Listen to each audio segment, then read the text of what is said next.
2024년 성탄을 앞두고 우리는 대강절 4주 동안 약속에 대해서 함께 말씀을 나누었습니다. 성경에 수없이 많은 약속이 있는데 그 약속 중에서 특별히 성탄을 앞두고 예수님을 기다리면서 하나님이 우리에게 주신 약속의 말씀 무엇인가? 그 첫 번째 말씀을 하나님께서는 변하지 않는 사랑으로 끝까지 우리를 사랑해 주신다라고 약속하신 것을 함께 나누었습니다. 우리의 모습이 어떠하든 하나님은 우리를 배반하지 아니하십니다. 끝까지 사랑해 주십니다. 끝까지 기다려 주십니다. 세상의 어떤 피조물이라도 우리 구주 예수 그리스도 안에 있는 하나님의 우리를 향한 사랑을 끊을 수 없다라고 성경이 분명히 고백합니다. 하나님이 여러분을 사랑해 주시고 여전히 사랑해 주시고 앞으로도 사랑해 주실 줄 믿으시기를 주님의 이름으로 간절히 축원을 드립니다. 두 번째 주일에 함께 나눈 언약의 말씀, 약속의 말씀은 우리가 하나님의 약속을 잘 지키면, 하나님을 향한 약속을 잘 지키면 하나님은 우리를 반드시 축복하신다라는 말씀이었습니다. 한나의 서원, 아들을 낳으며 하나님께 드린다. 그래서 사무엘을 젖댄 다음에 성전에 드렸던 그 약속의 모습, 약속을 이룬 모습 속에 하나님은 사무엘을 축복하셔서 이스라엘의 가장 위대한 지도자로 삼아 주셨습니다. 우리가 하나님께 한 서원, 약속, 결심들 이거 지켜야 됩니다. 이 약속 잘 지킬 때 하나님은 여러분의 삶을 반드시 축복하실 줄 믿으시기를 원합니다. 세 번째 함께 나눈 말씀은 예배자의 축복이었습니다. 하나님은요, 사모하는 마음으로, 정말 간절한 마음으로, 신실한 마음으로 하나님을 예배하는 자, 주님을 경외하는 자를 기억하시고 반드시 복 주신다고 약속하셨습니다. 예배자를 축복하신다고 하셨습니다. 오늘도 예배 자리에 함께 하신 모든 분들, 특별히 2024년 이 마지막 주일까지 주일을 성수하며 하나님을 바라는 모든 자들에게 약속하신 놀라운 축복이 이루어지기를 간절히 소망합니다. 그리고 네 번째 주일에 함께 나눈 말씀은 메시아의 오심을 약속했다. 그 증거가 바로 우리 구주 예수 그리스도이시고요, 주님이 승천하실 때 다시 오시겠다고 약속하셨는데 그 약속은 반드시 이루어진다. 그러니 그 약속의 말씀을 믿으며 우리는 준비하고 깨어있고 주님을 맞이할 하나님의 자녀다운 삶을 살기를 바라는 간절한 마음들 함께 나누었습니다. 오늘 12월 5번째 주일, 마지막 주일입니다. 그런데 하나님의 약속의 말씀 한 가지를 더 나누기 원합니다. 그건 다른 것이 아니라 가장 귀한 약속 중에 하나인데 그거는 하나님이 우리와 함께 하신다고 하신 말씀입니다. 약속입니다. 하나님은 저와 여러분과 함께 하시는 줄 믿습니다. 하나님이 언제나 함께 하십니다. 좋을 때만 함께 하시는 것이 아니라 언제든지 함께 하신다는 것입니다. 예수님이 이 땅에 오셔 하나님 우리와 함께 하심에 증거를 준 것도, 보라 처녀가 잉태하여 아들을 낳을 것이요 그 이름을 뭐라고 한다고요? 임마누엘이라 하리라.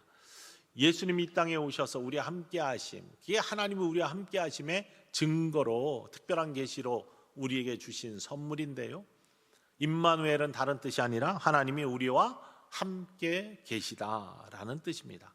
하나님이 우리와 함께 계시다. 그 하나님, 멀리 계신, 그래서 멀리서 우리를 관망하고 계시고 바라보고 계시고 그저 멀리에서 지켜만 보고 계신 하나님이 아니시라 우리와 함께 하시고 우리 안에 계시고 나와 동행하시며 나의 삶을 인도하시는 하나님, 그게 우리가 믿는 하나님이고 나와 함께 하시는 하나님입니다. 이런 고백이 오늘 예배하는 모든 자들을 위해 꼭 있기를 주님의 이름으로 간절히 축원을 드립니다. 하나님은 어떤 사람과 함께 하시느냐? 성경에는요 여러 모습이 나오는데 그 첫 번째가 선택된 하나님의 백성과 함께 하신다라는 것을 보여주고 있습니다. 구약 성경에 선택된 하나님의 백성은 누구입니까? 이스라엘 백성이었습니다. 그건 하나님의 마음, 하나님이 선택하신 겁니다. 하나님이 선택한 하나님의 백성을 통해서 하나님께서는 언제나 그 백성과 함께 하심을 성경을 통해 보여주고 계십니다.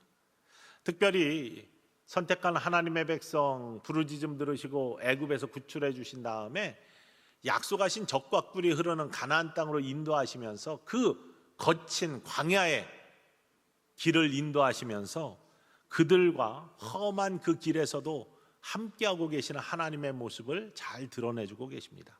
다시 말하면 선택하여 부름받은 하나님의 백성은 하나님은 결코 떠나지 아니하시고 늘 함께 하신다라는 것을 보여주고 계시다는 거예요. 낮에는 얼마나 덥습니까? 광야가. 밤에는 얼마나 춥습니까? 해가 지나가면. 그런데 낮에는 구름 기둥으로 뜨거운 태양을 가려주시고 밤에는 불기둥으로 추위를 막아주시며 그들을 보호하시고, 또한 구름 기둥과 불기둥이 움직이기 시작하면 따라가고 멈추면 멈춰서는 인도하심을 통해서 하나님의 백성 이스라엘 백성들을 약속의 땅 가나안으로 인도하신 것이 하나님의 은혜의 손길이었습니다. 더군다나 배고파 먹을 것이 없을 때는 광야의 삶이니까요, 만나 매출하기로 먹을 걸 공급해 주시면서 그들의 생명의 주인 되심을 드러내고 인도해 주시는 하나님의 손길. 언제든지 하나님이 부른 선택된 백성은 하나님이 떠나지 아니하시고 함께 하신다라는 것을 보여주고 있습니다. 여러분, 우리들은 하나님 선택된 백성입니다. 특별히 구약에서는 여러 인물들이 나오죠. 그 중에 대표적인 것이 야곱이잖아요. 야곱은 형 에서와 함께 쌍둥이로 태어났습니다. 이스라엘 사회에서 장자가 갖는 축복이 얼마나 큰데, 얼마 되지 않아 태어난 형의 다리를 붙들고 태어났기 때문에 둘째로 태어난 장자권이 없는 서름 때문에 장자권에 대한 축복을 갈망했습니다. 정말 사모했습니다. 그래서 속임수도 쓰고 그러면서 형의 장자권을 팥죽으로 사기까지 하면서 형의 분노를 샀습니다. 이 사모하는 사람, 축복을 사모하는 사람, 이러한 사람을 하나님이 귀히 여기셨나 봅니다. 야곱을 하나님은 선택하셨습니다. 그래서 그의 이름이 나중에 이스라엘이 되잖아요. 그리고 그에게로부터 난 12 자녀를 통해서 이스라엘 백성의 지파들이 형성이 됩니다. 그러니 얼마나 복된 하나님의 선택된 백성으로서의 모습입니까?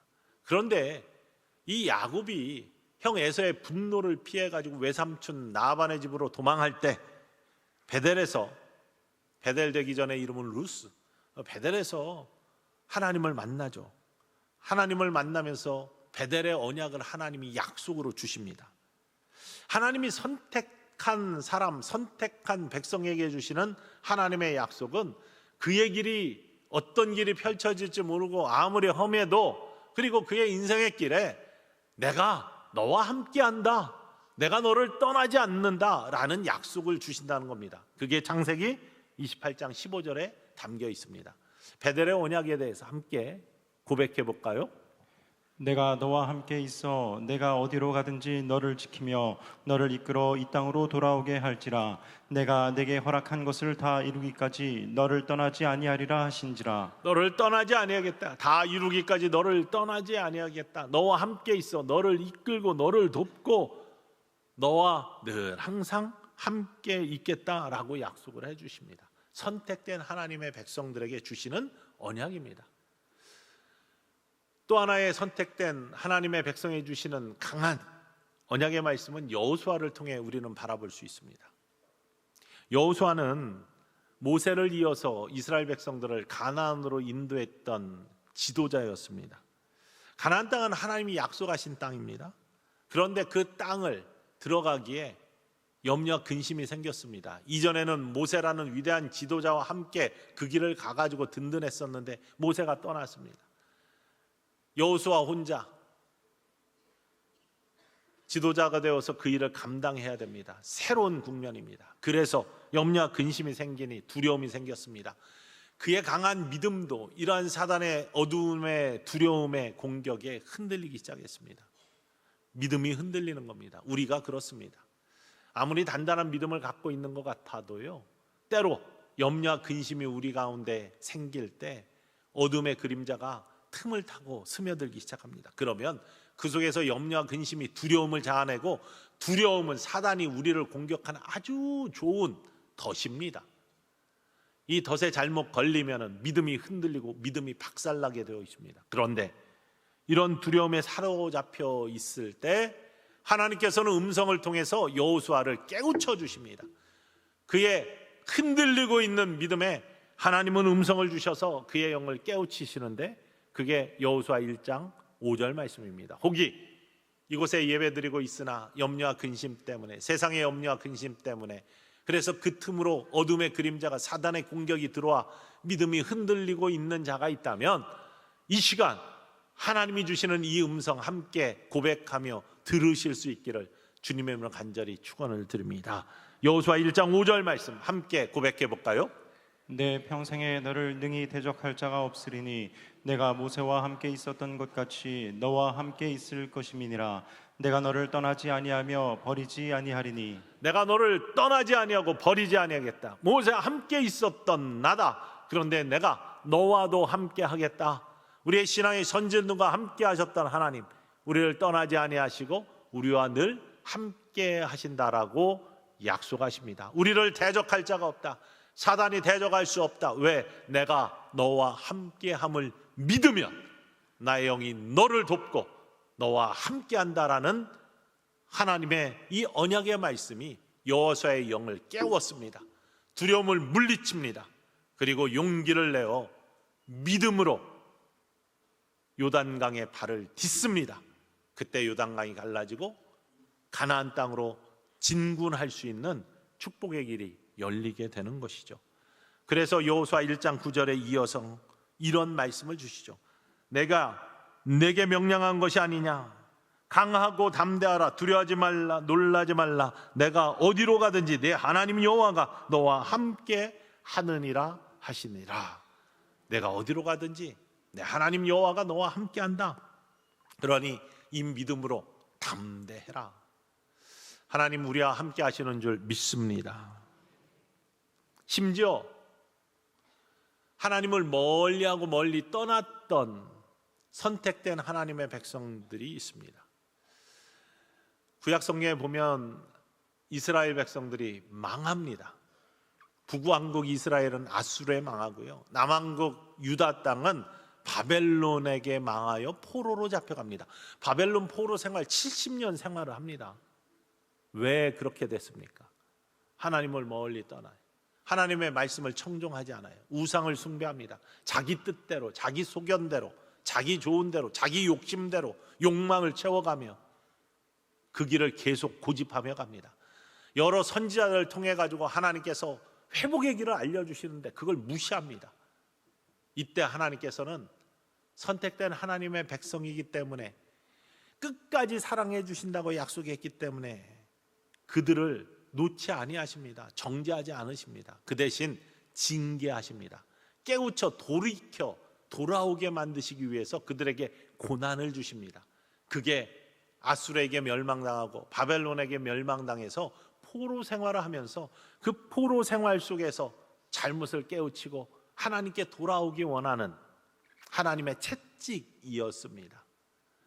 수많은 선지자들이 그 가운데서도 포로 생활 중에서도 다시 하나님의 음성을 계속해서 줍니다. 그런데 그럴 때 잘못하면은 하나님으로부터 더 멀어지고 오히려 하나님이 나를 버리셨구나, 나는 더 이상 소망이 없구나, 이런 패배의식에 사로잡힐 수 있습니다. 우리의 삶도 마찬가지죠.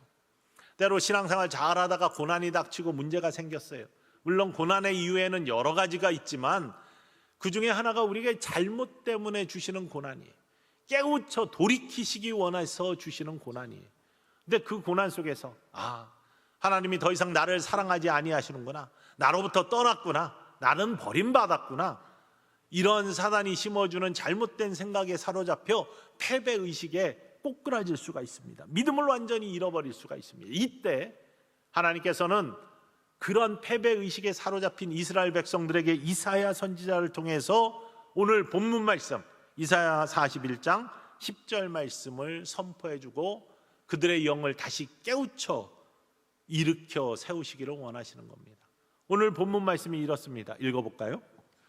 두려워하지 말라. 내가 너와 함께함이라. 놀라지 말라. 나는 내 하나님이 됨이라. 내가 너를 굳세게 하리라. 참으로 너를 도와주리라. 참으로 나의 의로운 손으로 너를 붙들리라. 나는 내 하나님이야. 나는 내 하나님이야. 너를 떠난 적이 없어. 그런 잘못된 생각을 갖지 마. 어둠 속에 빠져들지 마.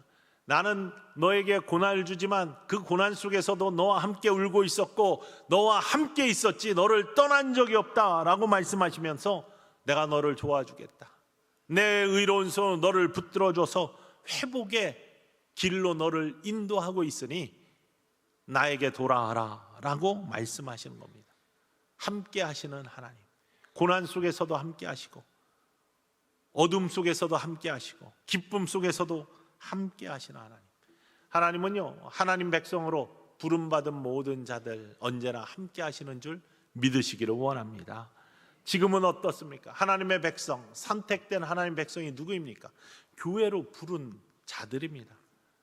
교회에 나오는 사람, 하나님이 특별히 사랑하여 선택된 하나님의 백성들이 교회에 나오는 사람들입니다. 이 자리에 계신 여러분들, 하나님께서 여러분을 사랑하셔서 특별히 선택해 주셔서 하나님 백성으로 삼으신 줄 믿으시기를 주님의 간절히 축원을 드립니다. 그 믿음이 있으면 하나님 여러분과 언제나 함께 하십니다. 즐거울 때도 힘들 때도 여러분을 떠나지 아니하시며 언제나 함께 하시는 하나님이 바로 저와 여러분의 하나님임을 오늘 성경이 선포하고 있습니다. 특별히 포로 생활 속에서 고통받고 있었던 그들에게 하나님이 나는 이제 더 이상 하나님 백성이 아닌가 봐, 하나님이 나를 버리셨나 봐 라고 패배의식에 사로잡혀 있었던 그 백성들에게 아니야, 내가 너와 함께하고 있어, 내가 너를 포기하지 않아 라고 하시는 말씀, 오늘 우리에게도 주시는 동일한 말씀입니다. 누리의 처지와 상관없이 하나님께서는 우리에게 이렇게 오늘 본문 말씀 그대로 선포하십니다. 두려워하지 말라, 내가 너와 함께함이라, 놀라지 말라, 나는 내 하나님이 됨이라, 내가 너를 굳세게 하리라, 참으로 너를 도와주리라, 참으로 나의 의로운 오른손으로 너를 붙들리라. 아멘. 이게 하나님입니다. 우리가 믿는 하나님이십니다. 그리고 우리를 택해 주신 하나님의 언약의 약속의 말씀입니다. 하나님은 또 어떤 자들과 함께 하시냐? 두 번째로는 하나님 자녀와 함께 하십니다. 자녀 삼으신 귀한 영혼과 함께 하십니다. 여러분, 우리 모두 하나님의 자녀입니다. 어떤 사람들이 하나님의 자녀이냐? 예수님을 나의 구세주로 영접한 사람들, 예수님을 그리스도로 고백하는 사람들. 왜냐하면 요한복음 1장 12절 말씀에 영접하는 자, 곧 그 이름을 믿는 자들에게는 하나님의 자녀가 되는 뭘 주셔요? 권세를 주셨대요. 우리가 영접하여, 그리스도 예수를 영접하여 나의 구세주로 삼고 주님은 나의 구주이십니다, 나의 주인이십니다, 이 고백이 있는 자들, 하나님의 자녀가 되는 권세를 주셨다는 겁니다. 교회 나온다고 모두 구원받는 사람이 되는 건 아닙니다. 이집트에서 나왔다고 모두 가나안에 들어가는 것은 아닙니다. 하나님의 백성들을 삼으셔서 이끌어내 주셨어요. 광야의 길을 갑니다. 하나님이 계명을 주시고 지키라고 합니다. 그런데 그거에 청종한 사람들이 있고 그걸 의심하고 청종하지 아니한 사람들이 있습니다. 하나님의 말씀에 대항한 사람들은 가나안 땅을 밟지 못했습니다. 그러나 그 말씀을 순종하며 그 길을 간 사람들, 하나님의 자녀됨에, 하나님이 부르심의 뜻에 합당하게 제자의 삶을 산 사람들은 가나안 땅을 밟는 축복을 받는 겁니다. 교회 다닌다고 모두 구원의 사람이 아닙니다. 그리스도 예수를 구주로 영접하고 진심으로 고백하는 사람들이 천국의 백성입니다. 그래서 교회 다니는 모든 사람들은 구원받은 사람이냐? 그렇지 않아요. 무리입니다, 무리. 그러나 그 속에서 진실된 믿음의 고백이 있는 사람들은 제자입니다. 그리고 그 제자들은 하나님의 자녀가 되는 겁니다. 우리 모두가 진실된 믿음의 고백이 있는 하나님의 자녀, 진실된 그리스도 예수의 제자가 되기를 주님의 이름으로 간절히 소망합니다. 그 자녀들은 거룩함을 이어나갑니다. 왜? 내가 너희를 부르신 거룩한 이처럼 너희도 모든 행실에 거룩한 자가 되라. 오직 너희를 부르신 거룩한 이처럼 너희도 모든 행실에 거룩한 자가 되라. 하나님의 놀라운 은혜의 말씀 안에 예수 그리스도의 모습을 닮아가는 자, 경건으로 나아가는 자, 이게 하나님의 자녀의 모습입니다. 이 자녀됨에 된 사람들에게 성경은 이렇게 약속하고 있습니다. 히브리서 13장 5절 말씀인데 읽어볼까요? 그가 친히 말씀하시기를 내가 결코 너희를 버리지 아니하고 너희를 떠나지 아니하리라 하셨느니라. 이 앞에는 하나님의 경건한 뜻에 함께하는 자들을 의미하고 있고요. 그런 자들 내가 너희를 떠나지 아니하고 버리지 아니한다. 늘 함께한다 라고 약속하고 계십니다. 주님의 제자들에게, 하나님의 자녀들에게 결코 떠나지 아니한다. 예수님께서는 제자 삼으신, 그리고 귀한 생명으로 여기신 제자들에게 십자가를 앞두고 승천하시면 너희와 멀어질 것 같지만 그렇지 않다. 내가 너희를 위해 거처를 예배하러 간다. 가서 거처를 예배하면 다시 와서 너희를 내게로 영접하여 나 있는 곳에 너희도 있게 하리라. 이렇게 약속하셨을 뿐만 아니라 요한복음 14장 18절 말씀에 너희를 고아처럼 버려두지 아니하고 내가 다시 와 너희와 함께한다. 보혜사 성령을 보내주고 너희와 함께할 뿐만 아니라 마지막에는 다시 와서 너희를 내가 다스리는 하나님 나라의 백성으로 영접할 것이다 라고 약속하시는 거죠. 요한복음 14장 18절 말씀 이렇게 약속하십니다. 읽어볼까요? 내가 너희를 고아와 같이 버려두지 아니하고 너희에게로 오리라. 너희에게로 오리라. 특별히 예수님이 다시 오기 전까지는 중간의 시대에는 보혜사, 도움이란 뜻이죠. 성령님을 보내주셔서, 돕는 성령님을 보내주셔서 우리와 늘 함께 하시고 우리와 동행하시며 우리를 인도하실 뿐만 아니라 결국에는 다시 오셔서 늘 우리와 영원히 함께 하실 우리 구주 예수 그리스도의 약속의 말씀을 고백하고 있습니다. 이것은요, 우리의 처지와 상관없이 언제나 자녀 삼으신 제자가 되는 모든 사람들과 함께 동행하시는 하나님의 놀라운 섭리와 은혜를 선포하고 있는 것입니다. 다윗은 참 많은 고난을 당했던 사람입니다. 수많은 정적들이 있습니다. 시편 말씀에 보면 얼마나 많은 고통을 당했는지 그의 부르짖음과 절규는 이루 말할 수 없는 고백으로 가득 차 있습니다. 그런데 그가 이 모든 것들을 이겨냈습니다. 다른 게 아닙니다. 그는 철저하게 하나님, 바로 나의 목자가 되시고 피난처가 되시고 방패가 되시고 또 구원의 뿔이 되시는 그 여호와 하나님, 아버지 되시는 하나님, 그 하나님의 자녀로서의 삶에 대한 확신이 있었기 때문에, 믿음이 있었기 때문에 그 모든 역경을 이길 수 있었어요. 나는 혼자가 아니다. 나와 함께 하시는 아버지 하나님이 나를 인도하시다. 목자처럼, 양을 잘 인도하는 목자처럼 아버지 하나님이 나를 인도하시는 분이다. 이 믿음이 있었기 때문에 모든 걸 이길 수 있었습니다. 시편 23편 4절 말씀에 그 고백이 정말로 가장 잘 녹아져 있습니다. 함께 읽어볼까요? 내가 사망의 음침한 골짜기로 다닐지라도 해를 두려워하지 않을 것은 주께서 나와 함께 하심이라. 주의 지팡이와 막대기가 나를 안위하시나이다. 사망의 음침한 골짜기 수없이 많이 다녔는데 그때마다 내가 해를 두려워하지 않는 것은 주께서 나와 함께 하심이라.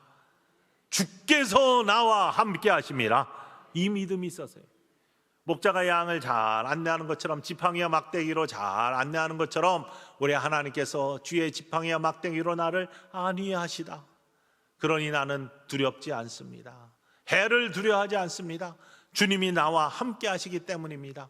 이 믿음으로 이겼고 또 이겨나가는 다윗의 모습, 그는 하나님의 자녀로서의 귀한 신앙의 고백자였기 때문입니다. 개인뿐만 아니라 민족도 마찬가지입니다. 우리 민족이 사망의 음침한 골짜기를 지나고 있습니다.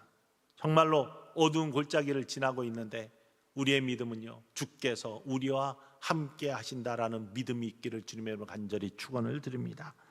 이 땅에 하나님 특별히 사랑하셔서 그 이전에도 많은 선교사들이 복음을 전하기 위해서 성경을 가지고 이 땅에 들어왔지만 공식적으로 1885년 부활주일 아침에 인천 제물포항을 통해서 아펜셀러 선교사님과 언더우드 선교사님이 고종의 허락을 받고 공식적으로 선교의 사명을 갖고 이 땅에 들어오셨습니다. 그래서 학교를 세우고 병원을 세우고 복음을 전하고 교회를 세웠습니다.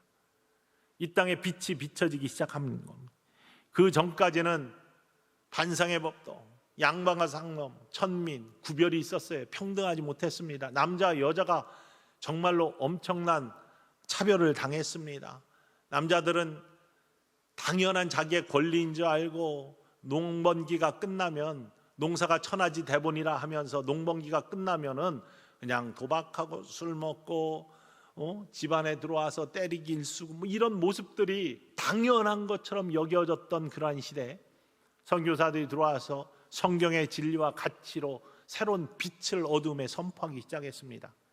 이런 구별, 인간의 존엄성에 구별이 없다. 남자, 여자 차별이 없다. 학교를 통해서 그러한 것들이 가르쳐지기 시작하고 다 미션 스쿨이었으니까요. 병원을 통해 생명을 살리는 생명의 귀중함들이, 생명에는 귀함과 천함이 없다는 것, 이런 것들은요 오히려 미국 땅에서는 1960년까지 흑백의 차별이 있었습니다. 법적으로 버스를 타도 같은 데 탈 수 없었고, 도서관도 흑인들은 이용할 수 없었고, 이런 차별들이 60년대까지 있었는데 우리나라는 그 이전에 이런 차별들이 없어졌습니다. 복음의 빛이 더 강하게 비친 하나님이 사랑하시는 민족이었기 때문에. 그리고 인습과 구태들이 사라지기 시작했습니다. 금방 바뀌었잖아요. 고난을 통해서도, 일제강압 또 전쟁을 통해서 이런 것들이 금방 변화가 되었습니다.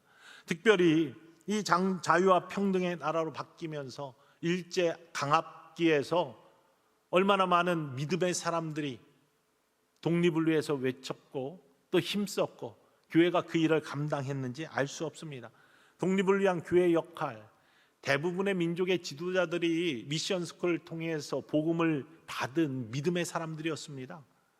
뿐만 아니라 1960년대부터 이루어졌던 교회의 부흥은요, 우리나라의 모든 발전과 더불어 함께 이루어진 부흥이었습니다. 그게 근대와 우리나라의 역사입니다. 세계 역사도 마찬가지입니다. 여러분, 복음이 들어가서 복음이 강했던 나라들이, 예수 그리스도의 놀라운 은혜의 빛이 강했던 나라들이 세상을 인도하고 앞서갔던 나라들로 우뚝 서 있는 거 세계사를 보면 금방 알 수 있습니다. 물론 그 중에는 인간의 욕심들이 나타나가지고 또 여러 가지 문제들이 있지만, 큰 그림으로 볼 때 복음의 빛이 비춰진 곳에, 하나님이 택한 선택된 곳을 통하여 이루어지는 하나님의 놀라운 크신 은혜의 역사들이 얼마나 놀라운지 알 수가 없습니다. 우리 민족이 그런 민족입니다. 하나님이 특별히 사랑해 주신 민족입니다. 그러니 주께서 함께 하심을 믿고 우리 모두가 기도해야 될 줄 믿습니다. 사망의 음침한 골짜기를 지날지라도 해를 두려워하지 않을 것은 주께서 우리와 함께 하심이라. 결국 잔잔한 물가와 푸른 초장으로 우리를 인도하실 줄 믿습니다 라는 믿음의 고백과 기도가 있는 곳에 하나님이 반드시 역사하실 줄 믿습니다. 교회가 그래서 깨어 기도해야 될 줄 믿습니다. 개인의 삶도 마찬가지입니다. 자녀 삼아 주셨기 때문에 언제나 함께 하시는 겁니다. 고통 중에도 기쁨 중에도 하나님은 우리를 떠나지 아니하시고 함께 하십니다. 그리고 언제 하나님께서 우리와 함께 하신다고 약속하셨냐? 사명을 감당하는 자와 함께 하신다고 했어요. 주님께서 우리에게 마지막으로 주신 지상명령은 마태복음 28장에 나오는 본문 말씀이에요. 그러므로 너희는 가서 모든 민족을 제자를 삼아 아버지와 아들과 성령의 이름으로 세례를 베풀고, 오늘 함께 읽은 본문 말씀 함께 읽어볼까요? 그러므로 너희는 가서 모든 민족을 제자로 삼아 아버지와 아들과 성령의 이름으로 세례를 베풀고 내가 너희에게 분부한 모든 것을 가르쳐 지키게 하라. 볼지어다 내가 세상 끝날까지 너희와 항상 함께 있으리라 하시니라. 오늘 본문 말씀 20절 말씀만 읽으면 되는데, 내가 너희에게 분부한 모든 것을 가르쳐 지키게 하라 라고 명령을 해 주셨습니다. 이게 우리한테 주어진 사명입니다. 지상명령입니다. 이거 해야 됩니다. 가서 제자를 삼아 복음을 전하고 복음을 듣고 믿음이 생겨 세례를 받고 제자가 되고, 제자가 되는 길은 그냥 되는 것이 아니라 말씀을 가르쳐 지키게 해야 된다. 그러니 선교의 사명과 양육의 사명은 끊어질 수 없는 예수님이 우리에게 주신 지상명령이다. 여러분, 교회가 선교의 사명과 양육의 사명을 잃어버리면 교회의 본질을 잃어버리는 겁니다. 교회의 존립의 목적을 잃어버리는 겁니다. 선교해야 되고 양육해야 됩니다. 바로 이 사명을 감당하는데 어렵습니다. 왜냐하면요, 사단이 가장 싫어하는 게 하나님이 놀라운 은혜가 이 땅에 가득 차 하나님 나라의 지경이 넓어지고 주님께서 우리에게 주신 사명이 잘 이루어져서 교회가 든든히 서가는 거, 이거 가장 싫어하는 거거든요. 그러니 선교할 때, 양육할 때 가장 큰 도전을 사단이 하는 겁니다. 무너지게 하는 겁니다. 흔들리게 하는 겁니다. 엎어지게 하는 겁니다. 그래서 힘든 겁니다. 고난이 닥치고요, 문제가 생깁니다. 그러나 이겨야 됩니다. 어떻게 이기냐? 볼지어다 내가 세상 끝날까지 너희와 항상 함께 있느니라 하시느니라. 주님이 함께 해주신다니까. 나 혼자 하는 게 아니니까, 내 능력으로 하는 것이 아니니까 주님이 항상, 이게 중요합니다. 언제나 항상, always, 항상 함께 하신다. 사명을 감당하는 자에게 주님은 항상 함께 하시는 줄 믿으시기를 원합니다. 여러분, 속해 인도자, 속장, 맡은 것들 어렵기 때문에 사명입니다. 쉬우면 누구나 다 할 수 있습니다. 십자가 누구나 다 쉬우면 질 수 있습니다. 그런데 무게가 있으니까 그 십자가의 무게 때문에 지기가 어려운 겁니다. 그래서 사명입니다. 주신 사명은 어려운 겁니다. 하기 힘든 겁니다. 하기 쉬운 거면 누구나 할 수 있죠. 그게 무슨 사명입니까? 하지만 하기 어려운 일을 하라고 주시는 겁니다. 영혼 구원이 얼마나 어렵습니까? 그 말씀을 가르쳐 지키게 하는 게 얼마나 어렵습니까? 그러니 그것이 사명입니다. 그러나 내 힘으로 하는 게 아니기에, 하나님이 함께 하시기에, 언제나 함께 하시기에, 나를 돕고 나를 떠나지 아니하시기에, 그거 함께 하는 겁니다. 하나님의 백성, 하나님의 자녀, 사명의 감당자, 하나님이 언제나 함께 하신다고 약속해 주셨습니다. 정말로 패배의식에 사로잡혀 나를 떠나셨나? 라고 했던 이스라엘 백성들에게 이사야 선지자를 통해서 내가 네 하나님 됨이, 내가 너를 떠나지 아니하고 버리지 아니하고 내 의로운 오른손으로 너를 붙들어 준다라고 약속하셨고, 세상 끝날까지 너희와 항상 함께 하신다고 약속해 주셨고, 뿐만 아니라 사망의 음침한 골짜기를 다닐지라도 해를 두려워하지 않을 것을 주께서 나와 함께 하심이라 라고 약속해 주셨습니다. 그 약속의 말씀을 오늘 이 시간 꼭 믿으시기를, 여러분이 하나님 백성이니, 하나님 자녀이니, 사명의 감당자이니 믿고 그 길을 가실 때 우리 하나님의 영이 여러분과 언제나 함께 하신 놀라운 은혜의 하나님이심을 기억하시기를 주님의 이름으로 간절히 축원을 드립니다.